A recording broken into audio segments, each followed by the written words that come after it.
Hey guys, Andrew here with Great Lakes Sprouts Media. Today we're going to be talking about a very important topic.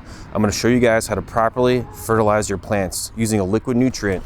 We have an African violet here. It's flowering. We're going to be using a flowering fertilizer. My chickens are right here too with us. Can't wait to show you guys how to do this. Let's get going.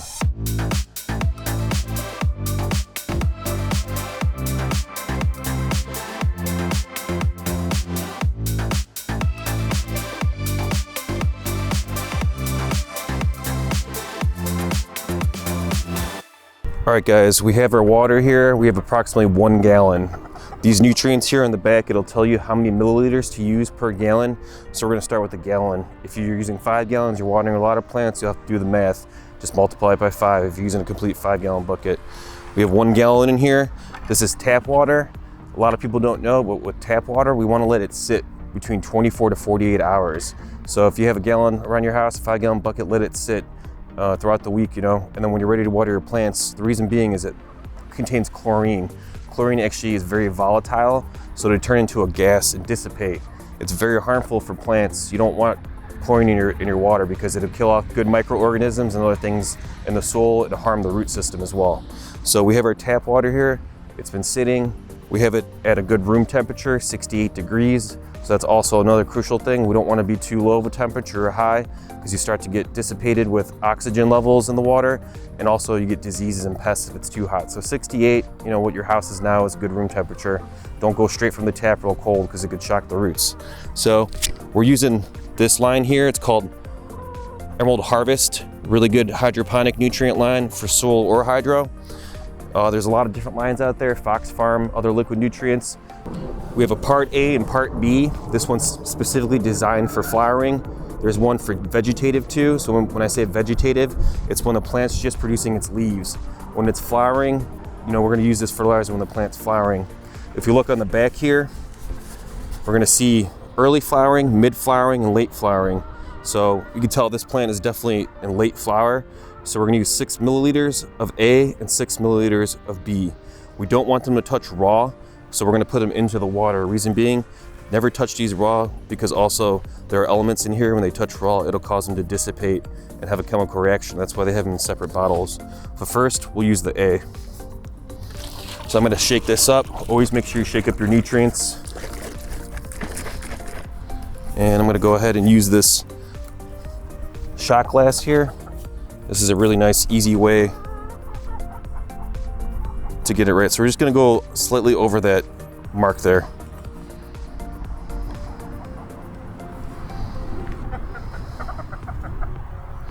So just a little bit over that. We're gonna go ahead and dump that in there. Mix it up. You can use your shot glass. You wanna get that fertilizer out of there too, so clean the shot glass. It's fine if you use the same water in here because it's dissipated it enough. So now we've got our A in there. We're gonna close that. We're gonna add our B now. Same thing. It calls for 6 mLs per gallon in late flower. All right, I'll put this one in there. Same thing. Don't worry guys if you're not right on point, as long as you're near. So we're a little bit over the 5 ml mark. Same thing, dump it in.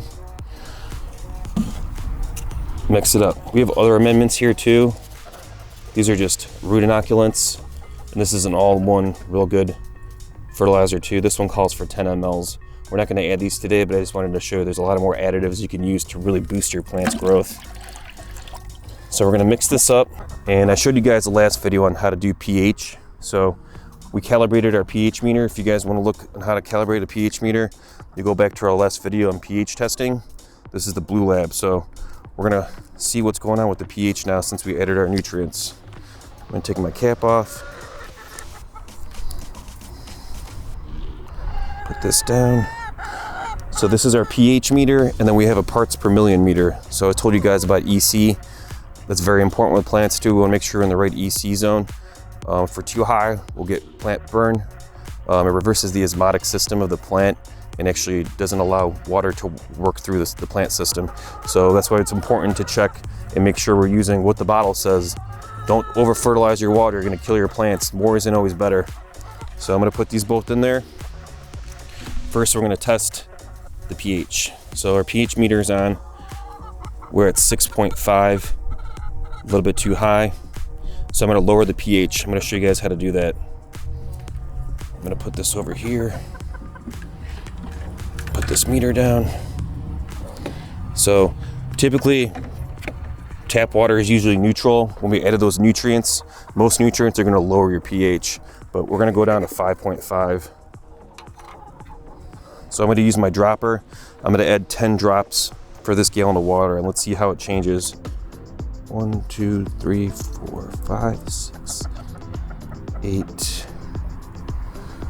9, 10. Okay, so we added 10 drops into there. Let's see if the pH lowers down. So we're gonna mix this up. All right, the pH is going down. All right, cool. So let that sit for a minute. Don't overdo it because you wanna go too low. Between 5.5 and 6.5, I'm just gonna head and add 10 more drops. 1, 2, 3, 4, 5, 6, 8, 9, 10.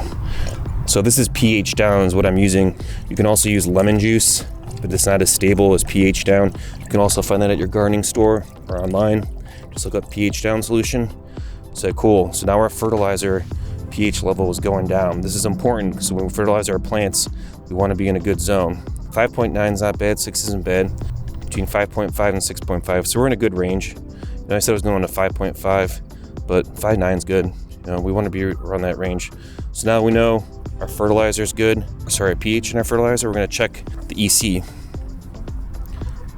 So we're at 700 parts per million, which is pretty good. Some plants can take a lot higher parts per million of dissolved fertilizer, but we're at a really good range for a small plant like this. We want to be at about 700. Some people pushed over 1,000, but 700 here is good for a small plant like this. So we have our EC at a good range and our pH. All right, so we can go ahead and use this water now. We could fertilize our plants. This is our house plant. We got outdoor plants too. And 1 gallon here could do a good amount of plants in your house. But like I said, if you want to do 5 gallons, you can do more water at the same time. But there you guys have it. You have how to fertilize your plants, how to check the pH, your EC, and why it's important, guys. If you have any more questions, don't forget to like, subscribe button, guys, and comment below.